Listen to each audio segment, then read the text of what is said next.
Hi, this is Suzanna Bowling with Times Square Chronicles, the live edition at 54 Below with the incredible Jason Robert Brown. The last 5 years is a show that has been beloved for over 11 years, and now there's a new CD release. And we get to talk to Jason, who also has a new show coming to Paper Mill Playhouse. Jason, I am so excited about this. I have been a fan since Annie Hughes brought me to Don't Tell Mamas to see Songs for a New World. So I've been in love with your music since then. How does it feel to be bringing out a new CD of your show? Well, you know what happened? We did this production at Second Stage, and it was these two unbelievably good actors and unbelievable singers, and the orchestra also, this magnificent bunch of players.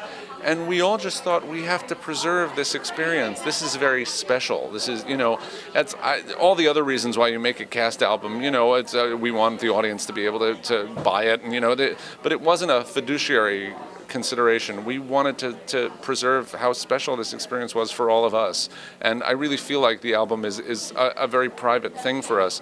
And we recorded it with everyone sitting in the same room, which you can't really make albums that way unless everyone is perfect.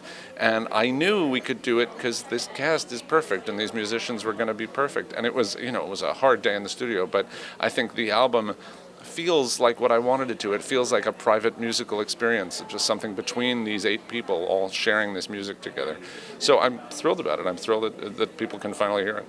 Now, for somebody like me that is a huge Norbert Leo Butz fan because you brought him to this show, and in the production that I saw, who you feel for is Jamie, but in the production that you did at Second Stage, you feel more for Kathy. Are you going to feel that difference in this? Well, I think what you feel is not necessarily the same as what I feel. And I think the important thing always about the last 5 years is that I don't feel like it's the show's job to tell you who's at fault or what went wrong. It's just a story that has to be told about 2 people who weren't supposed to be together. And I think different people watch the show at different times in their lives, and it brings something different to them. They get something different out of it. I certainly see the show very differently in 2013 than I saw when I wrote it in 2001. And the passage of time and the fact that I have 2 kids and the fact that it's in a different theater and the fact that I'm older now and I'm not the same as these characters are, it changes the way I see the show all the time. And I think that's part of what has kept the show sort of alive, is that you get to interpret it as it goes. There's very little that's spoon-fed about the show. In fact, what I love most about the show is that there's no extraneous information in it. Everything that anyone says is there specifically to help tell this story. And I think audiences, help put that puzzle together in their own way. I love watching the audiences do that. That is what I love about the show, is that it allows you to make your own decisions.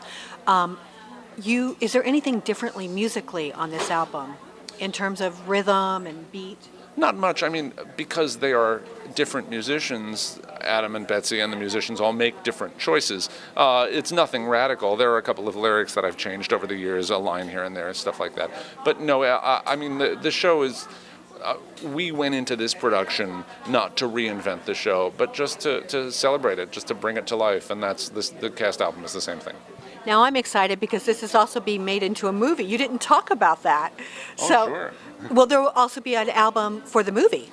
I presume there will be, though honestly that's all sort of out of my hands. But I just saw last week a rough cut of the movie for the first time, and it's thrilling. It's amazing to watch. Now, we're excited because we're going to be covering the opening night of Honeymoon in Vegas. Fantastic. So can you give us a little insight into that show?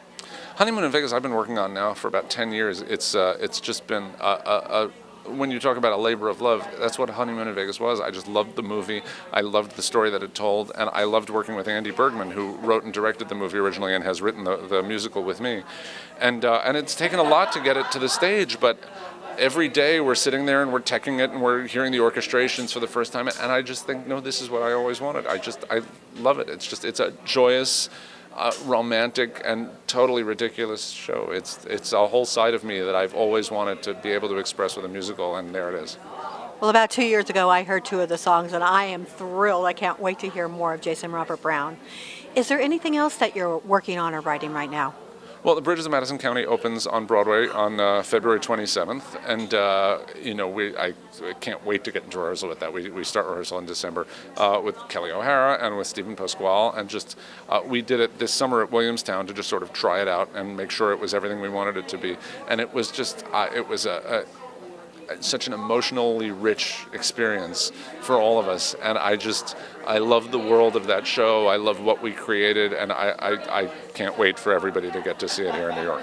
Is there anything else that you're also working on, though? I think that's all the things I can fit into one interview, so that's all right. And I have one more question. Your music and your rhythms reach into people's soul, at least mine. I cannot stop moving. I cannot stop having emotions well up. Where does this come from?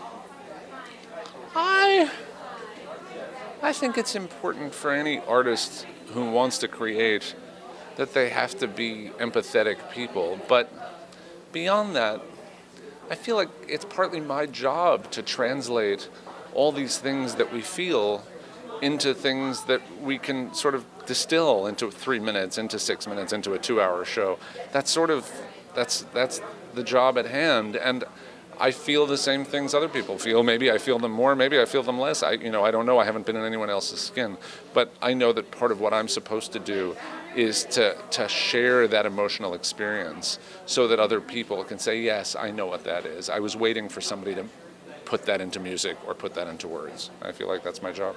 Thank you. Sure. Thank you, Suzanna. This is Suzanna Bowling, and this is The Source with Jason Robert Brown.